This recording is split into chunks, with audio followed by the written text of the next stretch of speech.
Yo, yo, yo, what's up, my pitch perfect people? Welcome back, welcome back. I'm your host, Richie, and today we're doing a different kind of video. We're not talking about a Chelsea game of sorts, but at the same time, we're talking about VAR. The main talking point, the main incident at the weekend was Saturday's early kickoff Chelsea versus Fulham. Should Josh King, the 18-year-old, have had his goal disallowed? It was disallowed for an apparent foul on Trevor Chalobah, and there's been a major divide whether it's the right decision, whether it's the wrong decision. If you watch my post match review on Saturday or Sunday, I said that I'm in between. I see why it was given. I see why people would say it shouldn't have been given. As time has gone on, maybe my bias has creeped in. I think I'm leaning towards that it was the right decision, but at the same time, I still see why people are adamant that it was a foul. That it wasn't a foul. Sorry. But I'm gonna give you my reasonings why I think it was a foul, and I'm gonna bring up quotes here that Howard Webb said on his PGMO review episode that he has on Sky Sports that he said yesterday. So what was said yesterday was why VAR disallowed a goal was that assistant referee told the VAR told the referee that Chalobah's foot was stepped on and believed it prevented an opportunity for Chalobah to defend. And I do agree with that statement. I do think the VAR was correct in saying that because it does stop because Muniz he does get the ball in Shannon roulette, but if you notice, he misses the ball with roulette, so he's not really in full control of the ball. And people are saying, he needs somewhere to step on. Well, he steps on Chalobah's foot, and I'm steps on Chalobah's foot. Chalobah gets injured. Chalobah can't come back and defend because he's on the ground because he's in pain because he gets stepped on. And it wasn't like a 50-50 because not Chalobah, Muniz does get the ball, but he misses it with his other foot, so he's not even in full control of the ball at that point. And then he ends up stepping on Chalobah, and Chelsea are now in a 2v1 situation. Sanderberg just plays the ball through to Josh King. Josh King finishes off. Great finish. I think the thing that annoyed me the most about why people are complaining is the fact that they're saying, their officials should come out and apologize because they just denied an 18-year-old his first ever professional goal. That is the most outrageous, stupid statement I've ever heard. They should come out and apologize because they denied an 18-year-old of their first professional goal. That is outrageous. BT Sports.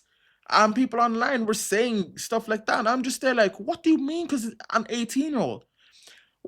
Why not a 27-year-old?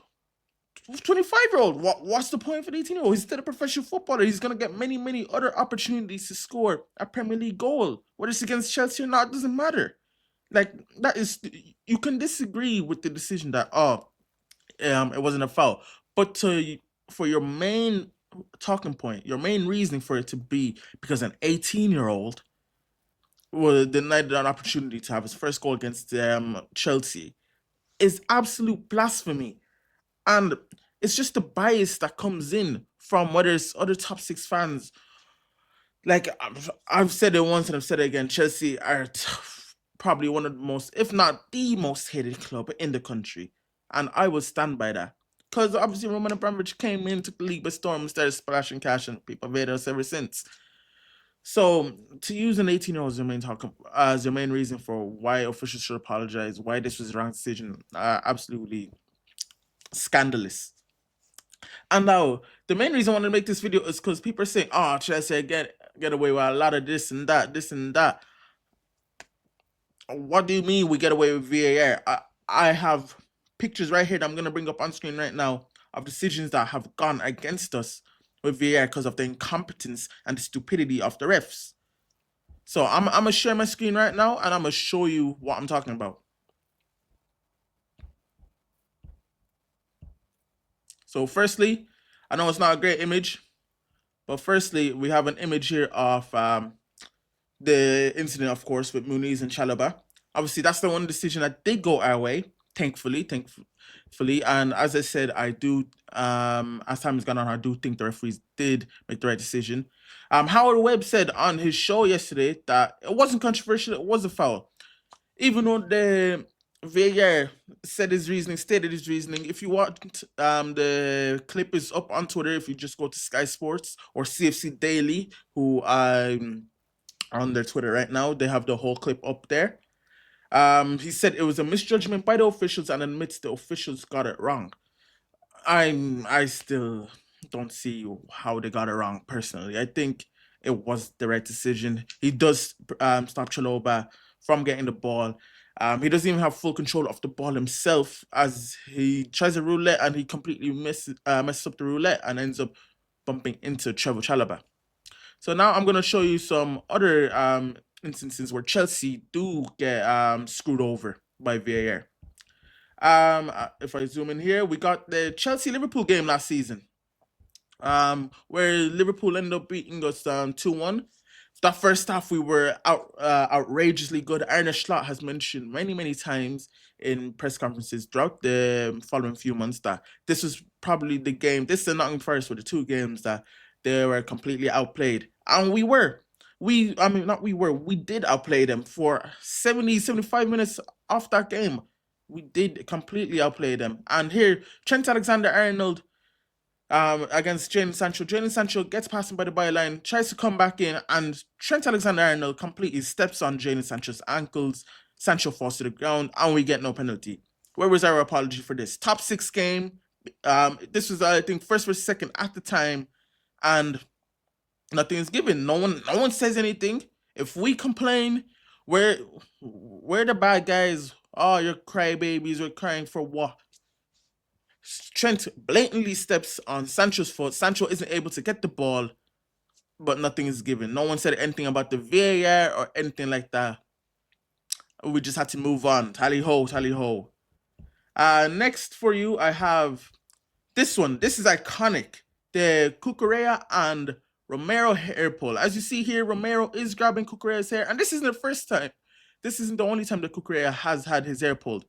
It was Mike Dean at the time as well, who was on VAR, and his reasoning, I think he said it last season, the reason why this was never given as a red card is because Anthony Taylor, I'm paraphrasing here by the way, so you do correct me if I'm wrong, because this isn't word for word, but he does say the reason why he didn't give this is red is because Anthony Taylor already had a tough game.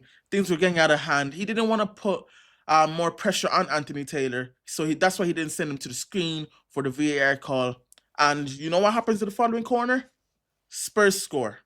It should have been a free kick and a red card, but Spurs get a corner, and boom, they score from that corner. And this isn't the only time that Cucurella has had his hair pulled. John Brooks last season, or David Brooks, sorry, from Bournemouth, blatantly pulls Cucurella's hair, and referee goes to the VAR. Usually when they go to VAR, it's a red card decision that they have to talk about. Maybe it's a yellow card decision. Not yellow card, red card decision, or just nothing at all. Referee comes back, gives him a yellow card. When has there ever been a yellow card decision when it's a VAR check? I'm sorry, someone please give me other instances that this has happened, because I don't get it. I don't understand it, honestly. But the inconsistency with the hair pulls, because it's violent conduct. João Neves got a red card in the Club World Cup, and I think it was against Southampton. Jack Stevens it was who grabbed Cucurella's hair, and he got a red card. So where's the consistency? Because this is clearly violent conduct. You're grabbing another man's hair, pulling it back. Like, man, I have many more here for you. This one, hey, this one doesn't get talked about enough. I'm being serious right now. Malo Gusto against Everton, about to take a shot. Pickford 2 feet off the ground, absolutely dives into Gusto, wipes him out. Nothing is given. Nothing is said by fans, by rivals. Absolute nothing. This is so underrated. And you know what? This isn't the first time Jordan Pickford has been involved in this, and I'm going to be talking about it in a short while here. But the fact that this was never given as a penalty or just even a little check is crazy to me. Here's another one. You have this one. This is the one that annoys me the most. Thomas Souček decides he's going to become prime David De Gea here. Dives towards the ball, sticks out his hand, stops it. And no foul at all? Bro, he's got his hand on the ball like Tiana Trump. What do you mean that's not a foul? What do you mean that's not a penalty, bro? He's literally on both knees, hands on balls, like he's Violet Myers. And it's not a penalty. Bro, he's literally diving to the left-hand side like he's Fabianski. Souček has a new profession right here, bro. I'm telling you, because what do you mean that this was never given? And this is where I come in. People say, oh, the Big Six cartel, oh, they're always going to get decisions given their way and all this. That's absolutely blasphemous. There is no Big Six cartel when it comes to refereeing decision. We've seen many times how many times Arsenal have gotten screwed up. That Declan Rice red card last season against Brighton, that wasn't a red card. I know we say Arsenal fans are pathetic and they whinge a lot, they cry a lot and all this, but sometimes they do have the right to whinge and cry. Because the referee screwed them over from time to time. Man City last season, FA Cup final, Dean Henderson handball outside the box as a goalkeeper, should have been a red card. They gave some reason that, it was a 50-50 or something like that between him and Haaland, and that's why it wasn't a red card. What do you mean? He blatantly has his hands, pushes it outside the box, pushes the ball away for a throw in a corner, whatever it was. So you guys that say Big Six cartel, you're a little bit cuckoo, you know what I mean? Like, there ain't no Big Six cartel. It's just referee incompetence. It's just the referees are below par, they're below standard. That's why this whole refereeing group, this whole refereeing crew needs a whole revamp because they get decisions wrong every single weekend. They have the privilege of VAR being there to back them up and help them make the right decision, but they don't. People that say, oh, VAR needs to leave the game and all this, VAR does not need to leave the game. I'm telling you right now, because if VAR wasn't in modern football right now, yeah, there's so many more decisions that you guys would be crying about. You guys saying, oh, VAR would have prevented this, VAR would have prevented that. The reason VAR is below par and below standard isn't because of the system itself, it's because of the people behind it. It's because of your people like Michael Oliver, your people like Anthony Taylor, people like John Brooks, your people like Salisbury. Yeah? It's them people behind the system itself that don't know how to use it. They don't know how to use it. They're incompetent. They can't make the right decisions consistently. The threshold for decisions sometimes is over here, sometimes over here. They can't stick on a fine line. So don't go crying about Chelsea this, Man City that, Liverpool this, Arsenal that. Cause no, that's not how it works. Go after the referees. The referees can't even follow their own rule book. This is what they train for 10 years of their lives, but they can't even do what's right. So please don't. Like, as I was saying, I was saying about the Big Six cartel, what I was saying about Jordan Pickford and Gusto. Hey, Pickford did the same thing on Virgil van Dijk. Virgil van Dijk got an ACL injury because of it. He was out for a whole season. And Liverpool just had to kick on. They just had to go on with life and all that. And they almost missed Champions League football because of it. Do you know what I mean? They had to rely on an Alisson header last minute against West Brom to even stay in contention for Champions League football at the time. So no, there ain't no Big Six cartel when it comes to refereeing decisions. It's just the referees are below par and they need to be looked at. There has to be a whole new revamp. That's be a decision that needs to be made, whether you bring in foreign refs, whether you just have the referees follow the rule book word for word. I know football is a game of opinions, fouls are a game of opinion, but when it's blatant stuff like this on the screen, that just shows that it's absolute blasphemous, absolute stupidity that's at play. I have another one here. This one here as well. Maguire, Batshuayi. I know I'm just going ranting about decisions against Chelsea throughout the years, but this isn't the only one. There was a offside on Giroud as well this game as well. But this was absolute in front of the fourth officials, in front of Chelsea bench. Maguire, the ball is nowhere near, and he absolutely forces his foot upwards onto Batshuayi's groin area, and nothing is given. No red card, no nothing. Absolute disgrace. Like, that's probably the worst one on this list, alongside the Souček handball. You have to have this one. Oh, this one. I want to talk about this one. This is the last one that I have on the list. Before I finish, Naby Keita studs straight into Chalobah's groin. Chalobah had to get stitches after the game, which was revealed by Thomas Tuchel, because this was a nasty, nasty collision. And Jamie Carragher was one of the big voices of the weekend. He's talking about VAR has had an awful weekend. Bro, he never tweeted about VAR since 2023, but now all of a sudden he wants to come back. And we all know how Jamie Carragher does feel about Chelsea. Why didn't he come out and say something about Naby Keita and Chalobah here? Why didn't he come out and say something about VAR here? Because that is not a natural position for your leg to be in. Your leg should not be near my man's private parts. It should be near my man's crown jewels, bro. This ain't the One Piece, bro. You ain't getting no treasure there. So why is he trying to kick him like that? With Jamie Carragher, you have a lot to speak on, because why are you coming after Chelsea and VAR when your boy did this? This could have changed the whole outcome of that Carabao Cup final, by the way. We could have gone on. I think there was still another 20 minutes to go because this is extra time. But nope. Nothing has been said. Naby Keita gets away a yellow card. No, if I'm even correct, I'm pretty sure Chalobah got the foul given against him. Again, referee incompetence. It's stupidity. These referees are blind. Specsavers is literally down the road from you. You have bread. Go do an eye test. Do your ABCDs test with them glasses, bro.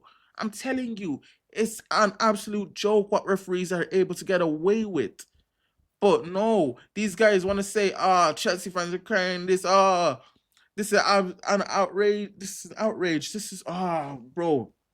Like, I don't get it. I don't get why you're coming after Chelsea when it wasn't even us. It's just referees just being out of their mind. That's all there is to it. But yeah, that's all I really wanted to bring up. I just want to talk about the VAR decisions that Chelsea have had against them, because people think, Chelsea get away with a lot of things. And I've clearly shown you that the big six don't get away with shit either. It's everyone is on the same wavelength. It's just the referees are absolutely below par. They're below the standard level that we need them to be on.